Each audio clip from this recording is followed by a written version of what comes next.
So I was thinking about the Vancouver Riots that took place after the Canucks lost the final game of the Stanley Cup.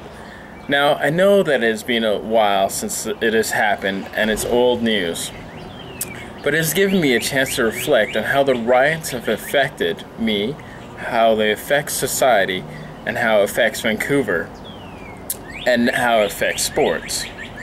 Now I want to mention I have lived in British Columbia, and I've even been to Vancouver, so I do have a good idea of what life is like there.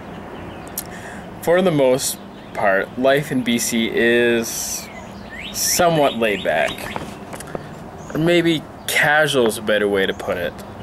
So initially, when you think of a city that riots, you wouldn't necessarily think of Vancouver first.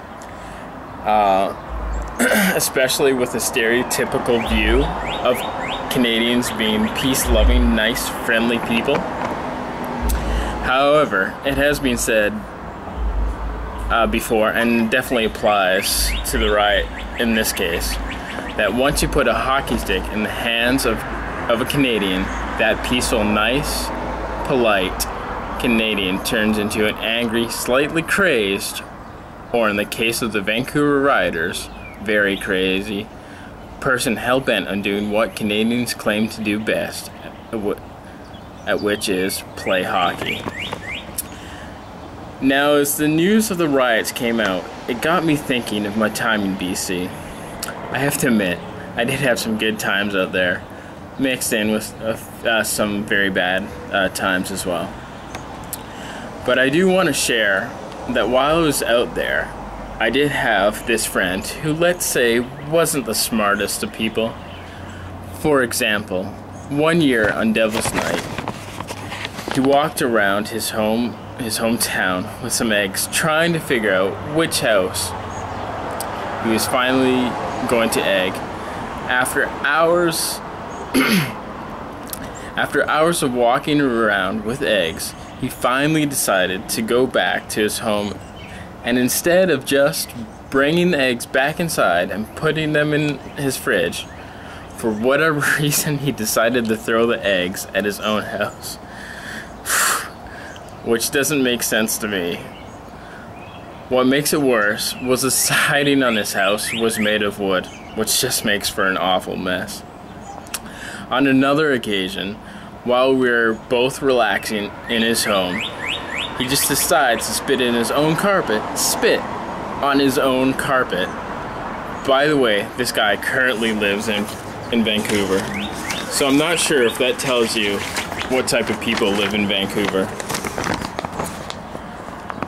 I know that it is unfair to and not accurate to stereotype all people from BC or Vancouver as stupid, but when you meet people like my friend, or hear people trashing their own home or their own cities, it makes you really scratch your head. Now, I'm a huge soccer fan, so I am very familiar with soccer hooliganism and some of the negative aspects of sports. However, when you trash your own city, when your team loses, it just, I don't know, it doesn't make a lot of sense. You also have to consider the consequences of the actions of these rioters. The first one being, it just makes your city look bad. I mean, there were news reports of it in Australia.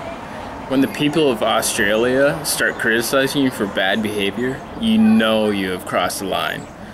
I mean, don't get me wrong, Australia, I love you and all your crazy antics, but you do set the bar high when it comes to wild times, and that ain't always a bad thing. The second thing you have to consider is the consequences to yourself. We're in an age of capturing crazy stuff on camera and sharing on the World Wide Web, and while most people do this just for fun, you have got to believe that the police are going to use the YouTube videos, Facebook pictures, and any other way people share their things as evidence against you. So there's just no hiding from the bad things that you do in society.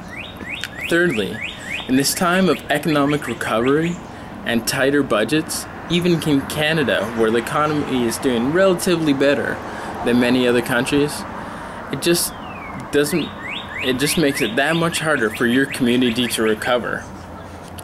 Just think of all those small business owners that have finally started to recover, just to be slapped in the face and brought down by some upset people throwing what really is just a temper tantrum, albeit an alcohol, drug, and rage-tastic induced temper tantrum, but a temper tantrum nonetheless.